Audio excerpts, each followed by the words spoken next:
Well, believe it or not, this is our 250th episode of That You May Know Him. And I've got something really special planned for this episode. I was going to share this last week in our live stream, but I decided to save it for right now because it's such a fascinating topic. I'm Blake Barbera, and you are watching and listening to That You May Know Him, illuminating biblical truth and applying it to faith, life, and culture.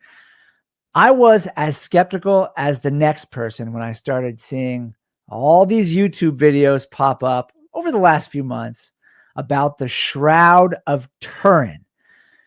There's no way, I thought to myself, that this artifact, or maybe I would have used the term relic at the time, could actually be the burial cloth of Jesus Christ.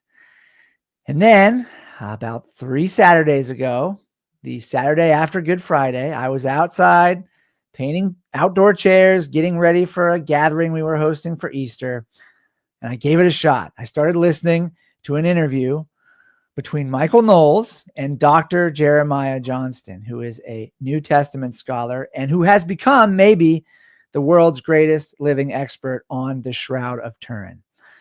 And as I was listening to this interview, I became fascinated. I automatically got sucked right into this discussion and right into this topic of understanding whether or not this linen shroud could be the burial cloth of Jesus. And the reason is because there's no possible way known to man that it could be a forgery.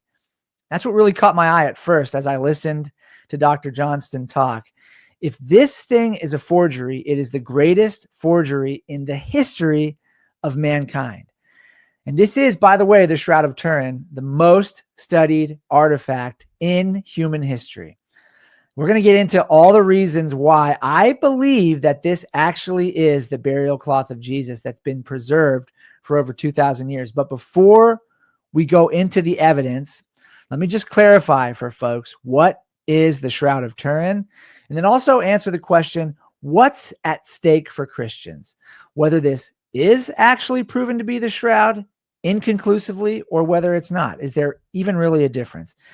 So you probably already know, if you're listening and you've heard what I said so far, that the Shroud of Turin is believed to be the burial cloth that Jesus Christ was wrapped in by Joseph of Arimathea and Nicodemus on the day that he was crucified. If you're a skeptic like I was, if you're someone who has heard of this and thought to yourself, that's just a Catholic relic, if you are completely disinterested in this topic or don't believe it at all off the cuff, I'm asking you, just give it a few minutes. Just listen to some of the things that are contained on or in this shroud. And then if you're still not interested or convinced at all, you can leave, but I'm almost sure you will be interested in this if you listen for just a few minutes. So the Bible tells us that Jesus was taken from the cross before sunset by a wealthy member of the Jewish council, the Sanhedrin, most likely, named Joseph of Arimathea, and he was wrapped in a shroud that Joseph purchased. Mark gives us the impression that he purchased it that day. And then John tells us that Nicodemus, who Jesus had conversations with earlier in John's gospel, in John chapter 3, comes with something like 70 pounds of spices and different things to put on the body of Jesus. Burial spices, I should clarify. We get the impression maybe that they didn't have time to put all the spices on Jesus's body before they wrapped him. And the reason for that is because they had to get him in the tomb before sundown, because when sun went down on that day, Jewish Passover began. Remember, for Jewish people, both in the first century and today, the day starts when the sun goes down, not when the sun comes up. So when the sun goes down on, let's call it Good Friday, and it's dark on Friday evening, say, 8 o'clock at night by our standards, it's now Passover. It's now technically considered the next day.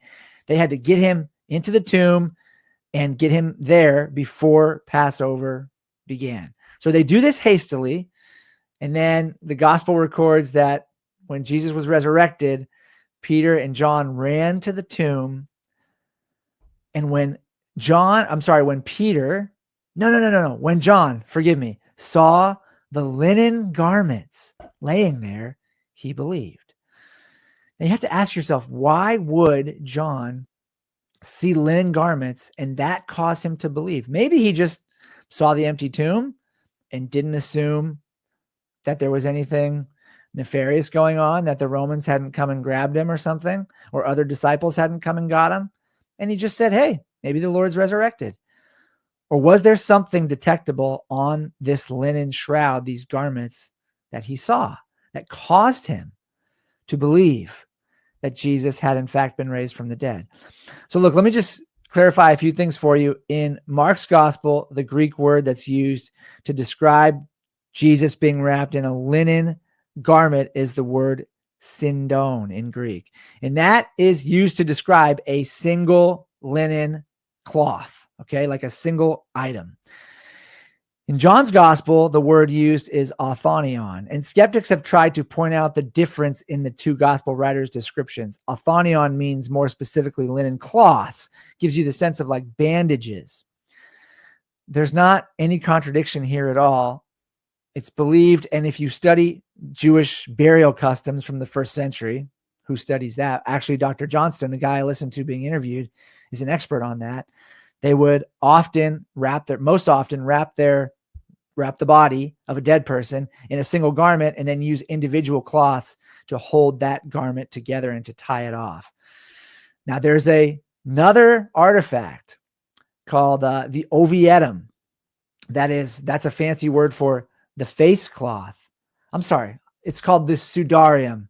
I'm getting confused here. It's called the 𝙎𝙪𝙗𝙗. That is the face cloth, believed to be the face cloth that Jesus was buried in. So he's wrapped in a shroud and he has a cloth over his face. And then there's other bandages used to tie these things together so that they hold in place. And that artifact, the 𝙎𝙪𝙗𝙗, actually can trace back all the way to the early 6th century AD, meaning we have a history of this artifact going all the way back over 1400 years. People initially thought that the Shroud of Turin, which we can't really trace that far back, we can trace it to about the 13th century BC. People thought that this was a relic. They thought that it was a medieval forgery for a long, long time. Problem is, when it's been getting tested more and more and more over the last 50 years, and especially over the last 10 years, there's all sorts of elements involved with this that make it impossible to be a forgery. There's no way this thing could be a forgery. And then recently, when they brought the 𝙎𝙪𝙗𝙗, the face covering that Jesus was supposedly, wrapped in, or that was put over him, when they have now compared it to the Shroud of Turin, they're almost completely identical in the way they depict Jesus's wounds on his face and head, on the way the blood patterns run, to where there's almost no doubt whatsoever that these two items were used together. Okay, so we got the Shroud of Turin and the 𝙎𝙪𝙗𝙗. I'm not going to talk much about the 𝙎𝙪𝙗𝙗 today. I'm going to focus on the shroud, but just so we're clear, these are the two objects that are mainly in play. And the Shroud of Turin is the big one because it's the whole linen cloth that Jesus was wrapped in, reportedly. What's at stake for Christians when it comes to this discussion? Well, I don't think there's much at stake if we don't accept it. If it turns out that the Shroud of Turin is not what we think it is, life's going to go on. There's already ample evidence for the resurrection of Jesus, including the fact that he was seen by over 500 people after he died, and that 11 of his followers were willing to suffer and die for the belief that he had gotten up from the dead, that God had resurrected him. People don't usually suffer and die for things that they don't genuinely believe. All 12 of his disciples were willing to suffer and die. Only one lived to old age and died of natural causes, but he suffered a great deal for his belief in the resurrection and his promotion of Jesus as the Savior and Messiah. I'm talking about John, the disciple. Now, on the other hand, if the shroud turns out to be genuine, it represents tangible, undeniable, concrete evidence that Jesus lived, died by Roman torture and crucifixion, and was resurrected from the dead. That's astounding. How does it prove that Jesus was resurrected from the dead? We'll get into that in just a minute. And I just want to remind y'all, if you don't buy this or aren't interested, that's okay. If you say to yourself, I don't need any evidence to believe that Jesus was raised. I also feel like I've believed that Jesus was raised from the dead for a long, long time, going back to my childhood. And have I questioned it? I've investigated it a great deal, but I've always had the confidence of faith. And Jesus said to the disciples, he said specifically to Thomas, after Thomas wanted to see the wounds to confirm that it was Jesus, Jesus showed him. He showed Thomas the evidence, but he also said, blessed are the ones who believe without seeing. So if you're one of those people and this doesn't interest you, great, no problem. I hope you'll hang on to listen to this, because I've genuinely come to the place, I think, where I believe this very likely could be something that God has been keeping and preserving through the centuries, and he's going to use as a piece of evidence, part of the body of proof to confirm his son's resurrection from the dead in these latter times, as we've developed the technology to really understand this Shroud of Turin. And I got to tell you, the evidence is overwhelming. Why is it called the Shroud of Turin? Because that's where it stayed and was located for many, many years, especially as it's become a well-known popular artifact in recent years.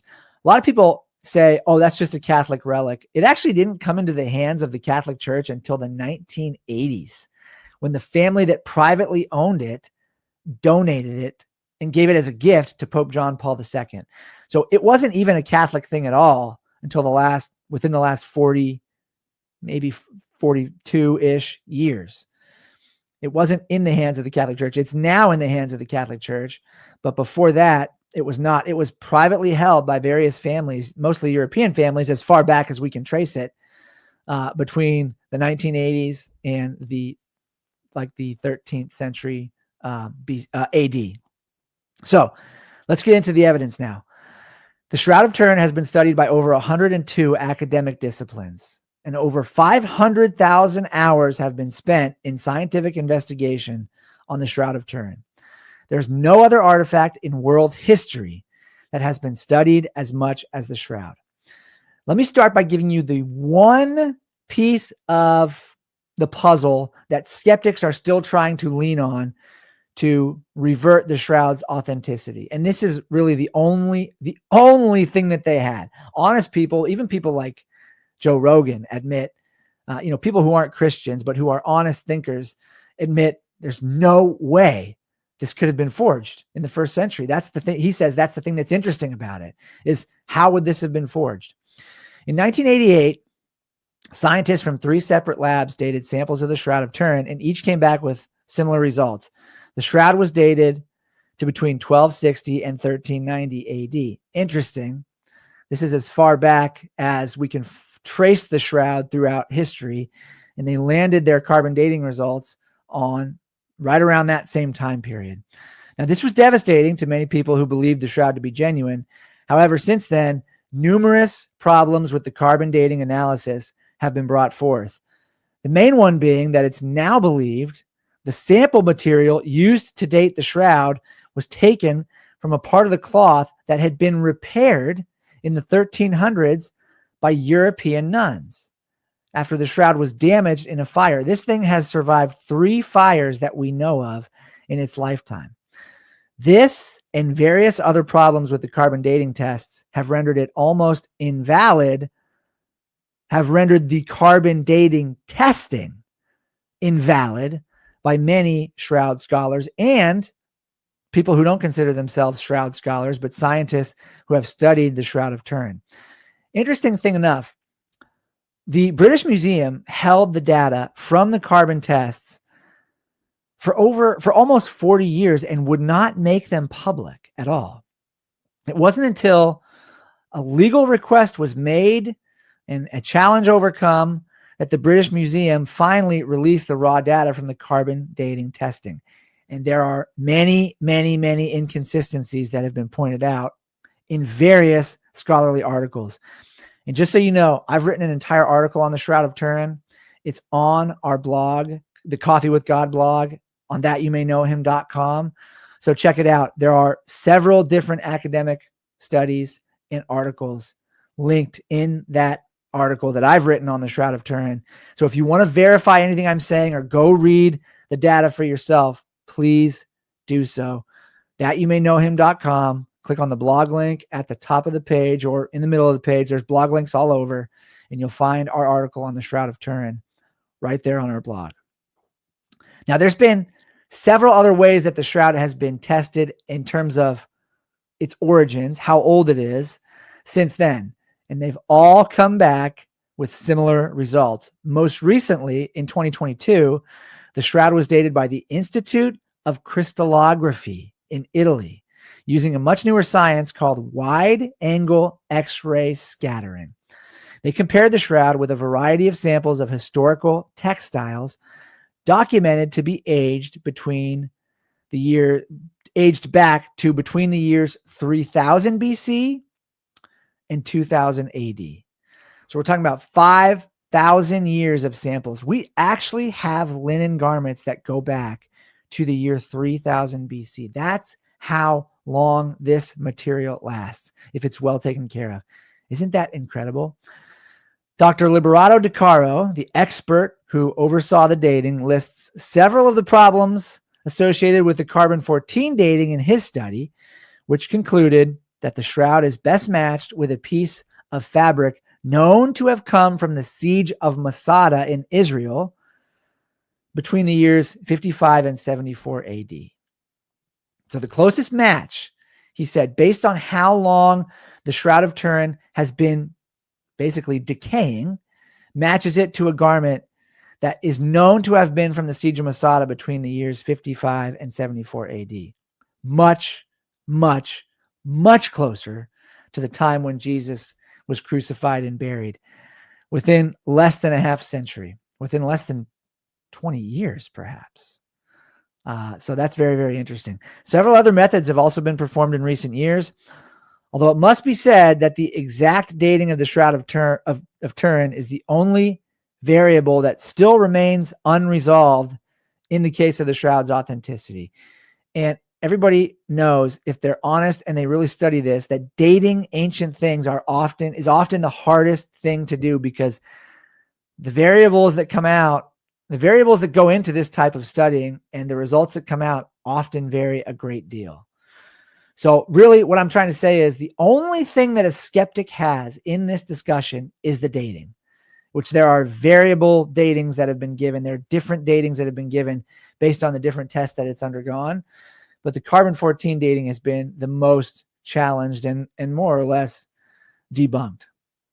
Let's talk about the other evidence that is absolutely incredible if you take the time to understand it. So the shroud is a 14.5 inch by 3.5 inch linen garment. It contains what appears to be a negative image of a man who stood approximately 5 feet 11 inches and was killed by crucifixion. That's clear, because on the negative image of the man that is basically seared into this linen garment, you can see the wounds in his hands and in his feet very, very clearly. Okay, I'll just keep following my outline, and I'll say more as I go. There's so much I want to say right off the bat. So his hands and feet clearly show the signs of crucifixion, and his body appears to be covered in wounds that are consistent with those inflicted by a Roman scourging.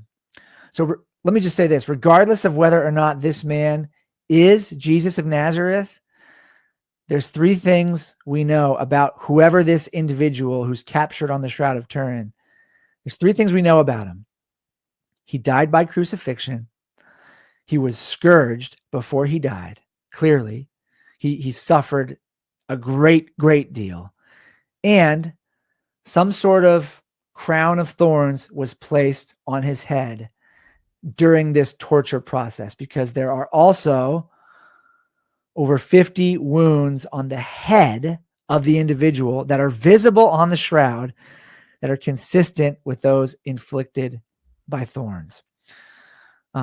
There's one other thing you have to know. There's also a 3 to 4 centimeter wound on the man's right side between the 5th and 6th rib, consistent with that of a Roman spear wound. This fits precisely with what John's gospel says about a Roman soldier piercing Jesus' side, only to find that he was already dead. So how do we know about these wounds? Well, not only are they visible in the image on the shroud, but numerous bloodstains also on the shroud match the location of the scourge wounds and the crucifixion pits. And, by the way, the crown of thorns and the piercing of the side. Now, the blood on the shroud was tested. All the different variations of blood, I say variations, all the different spots where there's blood on the shroud were tested. Or there was scourge blood tested, there was side blood tested, there was blood from the head and face tested. And all of the blood is human blood. And it is type AB positive, which is a very rare blood type for European and Western people, but a type that is found most commonly, by far, in Middle Eastern populations. So if this was a medieval forgery, they found the exact right type of blood that in all likelihood Jesus carried in his body, but without any knowledge whatsoever of blood types or the different things that blood demonstrates about what a person is enduring based on when the blood is extracted from the body. Now, here's where it gets even crazier. The blood that was taken from the side, that was tested from the place where Jesus was pierced after he was already dead, came back as the same blood, type AB blood, but as post-mortem blood. So I'm not going to even attempt to try and explain to you all the science that goes into this, but I've linked articles, scholarly articles, in the article I put on our blog, 𝗏𝗵𝙂.com. So if you want to go into the science behind this, go check out that article and follow the links that are in there.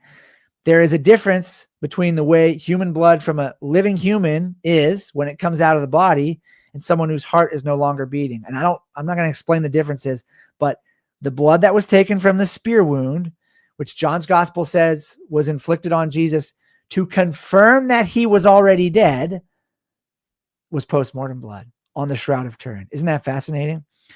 Now, what about the blood that appears in various other locations that match the wounds in the image? Just so you know, let me actually put up a picture of the shroud. At least I'm going to start by putting up the negative image, which is the one that you can see most clearly all these details. The shroud's image is so faint that you actually have to be standing back from the shroud 8 feet in order to be able to see it with the naked eye. If you're up close, you can't even see it. The craziest thing is if you really want to see it, you have to, it's a photo negative. So you can do this in modern times using an app on your phone that shows a negative image that you can't see with the natural eye. It's almost like someone took a picture, a negative image photograph of Jesus when he was in his linen shroud at the moment he was being raised from the dead. But let me share these pictures with you. And by the way, these photos are coming from the website shroudphotos.com, shroudphotos.com. So look, here's the negative image of the man of the shroud. You can see right here, right there, there is the wound of crucifixion in the hand. What do you see all over the body? All over the body. These are scourge wounds. These are scourge marks from a Roman scourging. I talked about this in the episode I did a few weeks ago on what Jesus endured during his suffering. Roman scourges were performed using what's called a flagellum. They used pieces of bone, lead, sharp objects. They took these and basically wrapped them in this three leather strips that were coming out of a single handle. So a Roman scourge was like a whip with 3 leather strips that had all these sharp, gnarly objects ripped in. And it was so torturous that oftentimes Romans would scourge people to death, and they would rip so much flesh off of a human being that there would be visible bones, visible internal organs. Well, the man on the shroud has scourge marks all over his body, and you can see them. And if you look up, let me see if I can show you. And this is the back of the individual. Scourging marks all over his body, his legs, his calves, his hamstrings, his butt, his rear end, his back, the backs of his arms, the back of his neck, the back of his head, everywhere. Some even say that this man was scourged in his private parts.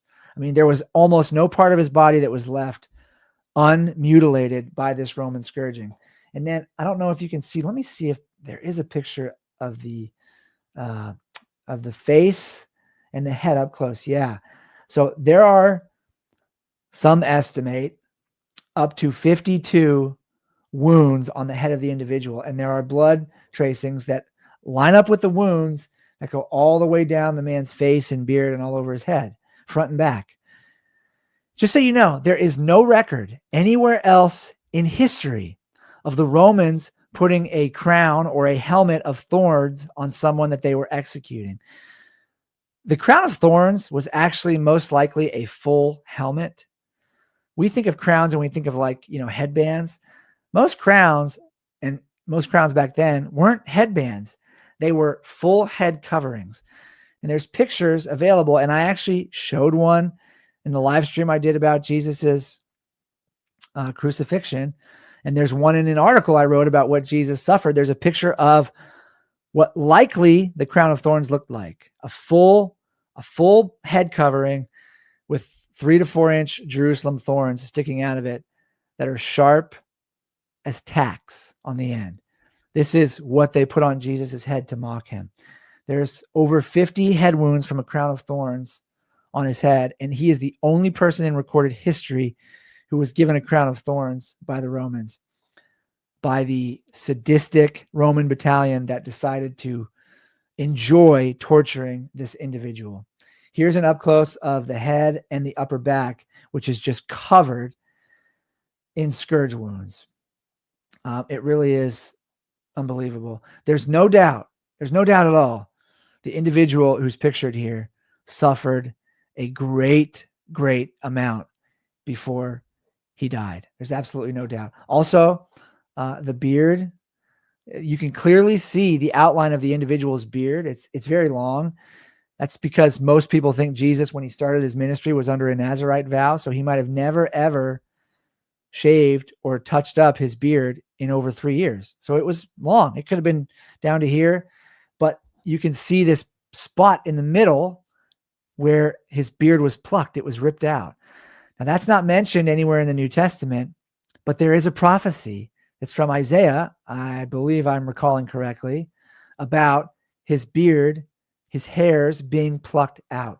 This individual on the shroud has the middle of his beard ripped out. So that would have felt great too when they were doing that to him. Let me say one more thing about the blood on this individual. So I told you all the blood on this individual is human type AB positive blood. Did I say that right? I just don't want to get my facts wrong. Yep, type AB positive, found mostly in Middle Eastern men. The blood that was tested from the spear wound was found to be post-mortem blood.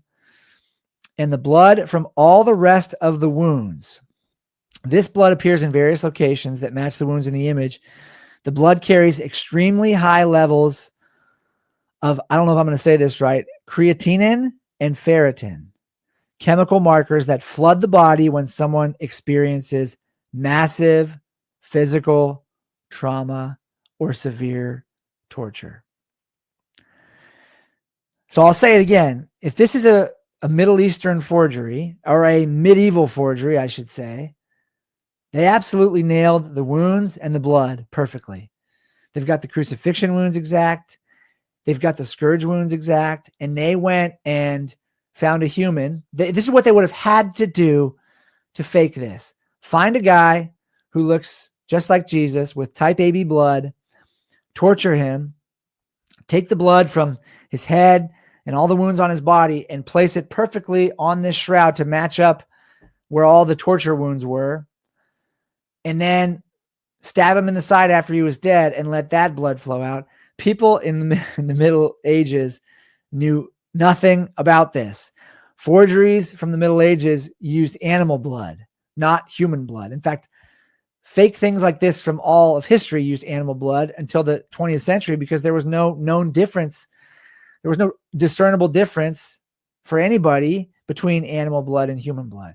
So if it's a forgery, it's the best forgery of all time. But it gets even better than this. So some of the world's leading scientific labs have studied and tested the Shroud of Turin. The Jet Propulsion Laboratory, Sandia Laboratories, Los Alamos National Laboratory, ENEA Labs in Italy, the U.S. Air Force Academy has studied the Shroud of Turin and done work on it. To this day, there is still no explanation at all as to how the image on the shroud was created. It's not man-made. There is no ink, there is no dye, there is no pigments anywhere to be found on the Shroud of Turin. No ink, no dye, just human blood and this image that's on there. The question is, how did the image get there? And we are going to answer that on the other side. If you'll stick with me for less than 60 seconds, I'm going to tell you a little bit about our ministry, and I will be right back to continue this discussion. Hey, if you're enjoying this content, I want to encourage you to visit our website, 𝗏𝑦𝑜�may_know_him.com. There you will find all of our past videos, all of our past podcast episodes, and our podcast series cataloged and categorized, as well as our blog, Coffee with God, where you'll find Bible studies, devotions, and biblical and theological articles, all for free. We don't charge for anything whatsoever on our website. I started this ministry back in 2021, and if you feel led to do so, we would love your support. Every little bit helps. $20 a month, $10 a month, even $5 a month goes a long way to helping us accomplish our mission of illuminating biblical truth, applying it to faith, life, and culture, so that you can know and love and walk with Jesus like never before. So there's no known human way for this image that's on the Shroud of Turin to have gotten there. In other words, scientists who have tested this for thousands of hours still do not know how the image that's on the Shroud of Turin got there. First of all, the image is only found on the very top layers of the linen fibers that make up the shroud. If we know for certain that it wasn't painted, dyed, or stitched, what are some of the possibilities that could have caused it? Scientists have not been able to explain why the image is there, especially considering the fact that it's so superficial. You can hardly see it. You have to actually stand back to see it with the naked eye, unless you put it under a negative image. And then unless you look at the negative image, then you can see it more clearly. But it's almost as if the image was slightly seared onto the cloth. How could this have been accomplished? The best theory that's going right now, and the estimate, is that it would have taken 34 trillion watts of energy, and that it likely would have happened in 1/4 billionth of a second. That's what's been put forth as to how this image could have been put on the shroud in this way. It would require 34 trillion watts of energy, and it would have had to happen in 1/4 billionth of a second. Think a massive flash of light, one way bigger than any man-made machine could have created, hitting a pitch black place. Again, there is no human or natural process that we know about that could have replicated this. And this is why people say this is not only proof of Jesus's death by crucifixion, it's proof of his resurrection. Because at the moment he was resurrected from the dead, light, a giant, eruption took place in that tomb that left an imprint on the linen garment as God brought his son back to life. Now, even more interesting, it just keeps going. It just keeps going. There are some places on the shroud where it appears the light is coming from the inside out, which is why some researchers believe that bone and teeth are slightly visible on the shroud. Again, do you see why so many researchers? There have been agnostic and atheist scientists who have began studying this garment and have become devout Christians. Did you know that? That's an incredible thing. This thing has, this shroud just on itself has turned people from being atheists to being followers of Christ and full believers in his resurrection. This is why some people say this offers tangible proof of the resurrection. There's no explanation as to how this image could have been forged or even made using a man-made device. There's no way of replicating how this image got here. Now, there's one other element I need to talk about that lends itself to the shroud being genuine. One other piece of evidence. Just last year, a study was released on the pollen grains found in the Shroud of Turin's linen fibers. Notably, the majority of the pollen fibers discovered on the shroud, over 70%, originate from plants that are non-European. So about 29% of the pollen fibers on the shroud come from European plants. And that makes sense. The shroud has been in Europe for a long, long time. But the rest, so over 70%, come from pollen fibers that are non-European. The majority of pollen fibers come from plants found variously in the Middle East, Africa, and West Africa. So if you say where all the plants possibly come from, you have all the non-European pollen fibers. The plants that those pollen fibers would have come from the Middle East and Africa and West Africa. They all can grow in those places, those three locations.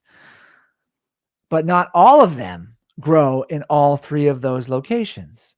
You can't find all, is it 41? Yeah, non-European pollens found on the shroud in all three of those locations. In fact, the study concluded that there's only one place on planet Earth where all 41 non-European pollen fibers can be found together, minus three of them. And all three of those have explanations as to where they could have come from.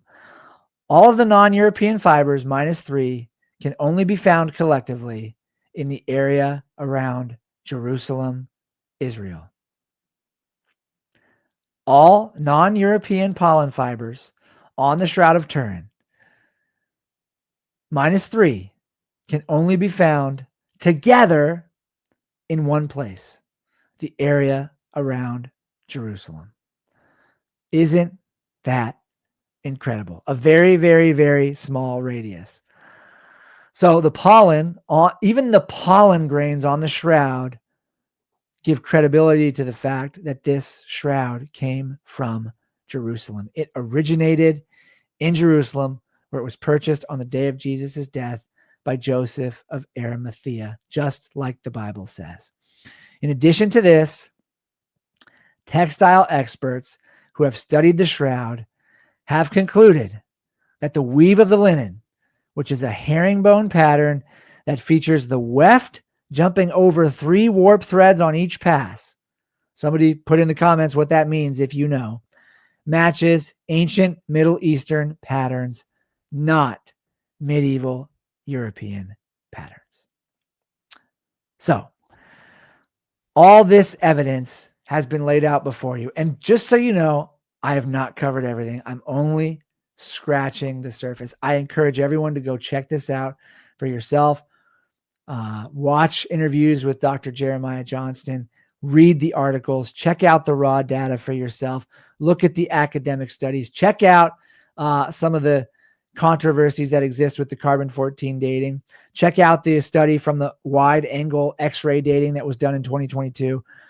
Check it all out for yourself and see if you're not convinced. If I haven't convinced you already, that there is a very, very, very high likelihood that the Shroud of Turin was the genuine burial cloth of Jesus Christ, something that the early church recorded as still being in existence, but that then fell off the map for about 1,000 years, but was found to be being kept safe and sound in Europe, and has now reemerged on the world scene and been dated to the time that Jesus died, and shows a man who looks just like a Semitic man, standing 5'11", who was placed with a crown of thorns, who had scourge marks all over his body, who was pierced in his side after he died by Roman crucifixion, and was wrapped in a linen shroud.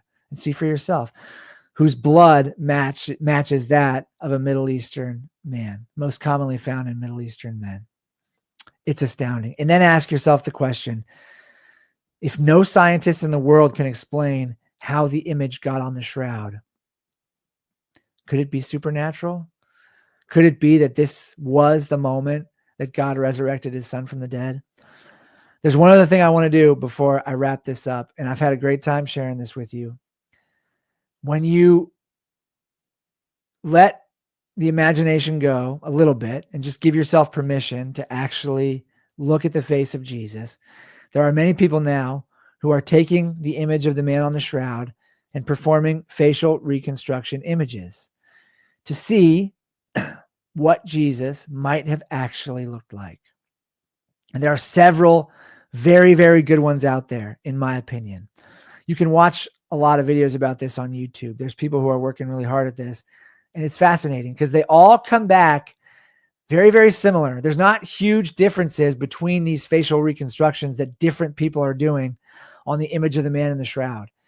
And it almost gives me reason to think that I'm not saying Jesus was a European at all, because he doesn't look like a European. He looks like a Semitic man in these facial reconstructions. But I'm talking about the form of Jesus's face, sort of a narrow, strong jaw. I should note that the man of the shroud he was badly tortured, but he appears to be a very healthy, strong, physically fit individual who likely was right at the age that Jesus was when he died. He stands 5'11". He has some solid, but not inflated, muscular growth. People for all of history didn't look like people today. There were no bodybuilders, before the 1800s. And even if there were, they didn't look like people today. They weren't pumping themselves with creatine and supplements and blah, blah, blah. Someone who was muscular back then probably looked like a very, very lean, just healthy person today. Not someone who's big and jacked and buff because they're pumping all the time. Jesus looks like a healthy, fit individual who's thin, who's, like I said, 5'11", but not this effeminate man that you see in most historical, especially European artwork when it comes to depicting Jesus. But his face has a Semitic sort of elongated look. And, honestly, the face doesn't look super European in a lot of European drawings from the Middle Ages. The person does, right? The sort of, I don't know, the effeminate nature of the individual with a little drop of blood coming down his head. But when I see some of these facial reconstructions, I think to myself, A, that looks like a Semitic man, and B, maybe some of the European artists who were depicting the narrow and sort of elongated face had knowledge of this image back then. Maybe they could see it faintly enough to sort of reconstruct it, because it just reminds me of the two. But I encourage you to go check out some of the images on your own. Let me show you one of my favorite images of the facial reconstruction of Jesus. This is an image where you have half the man of the shroud and half facial reconstruction. And you can see it lines up pretty well in terms of the way the forehead sort of falls over a little bit, I would say deeper set eyes, a long nose in the front, high cheekbones, a narrowing as the chin comes down, very strong looking face, very strong looking face. And then of course, the man of the shroud has long hair, because if Jesus was under a Nazarite vow, he probably didn't cut his hair for over 3.5 years, at least. So there it is. And when I look at this picture, it's striking. When I look at several of these pictures, it's striking. And it not only calls me to a place of gratitude, deep gratitude for what Jesus endured, but it also just gets me excited that one day I'm going to look my Lord in the eyes, in the face, and be able to thank him myself, and praise him and belong to him and be with him forever. So it's pretty exciting. Guys and gals, this has been a really fun episode. Not one of our usual ones where we talk about Bible, theology, biblical history, biblical topics, but this was important enough where I felt excited to share about it. I hope I've done a good job presenting the case for you and presenting some of the facts. Seemed like it was sort of a whirlwind from my perspective, but this hopefully is only the beginning for you. I encourage you to check out our article. I encourage you to investigate this further on your own. And if you're not interested, that's fine. Blessed are those who believe without seeing. But if this does turn out like I think it is, to be the genuine burial cloth of Jesus, it's pretty fun. It's pretty fun. And honestly, the arguments are so good that I think we're at the point where it can genuinely be used in apologetics discussions. I really, really do. The Shroud of Turin, there's absolutely nothing like it. There's a reason it's the most studied artifact in human history, and I encourage you to check it out for yourself. So I'm Blake Barbera signing off. This has been episode 250 of That You May Know Him. Until next time, stay blessed, live loved, and I will talk to you soon. Thanks for watching. My name is Blake, and over the past 20 years, I've been a missionary, a pastor, and a Bible college and seminary professor. During that entire time, I've been teaching the Bible. And if you want more Bible content to come your way, don't forget to hit the subscribe button and like this video. And also, check out this video right here.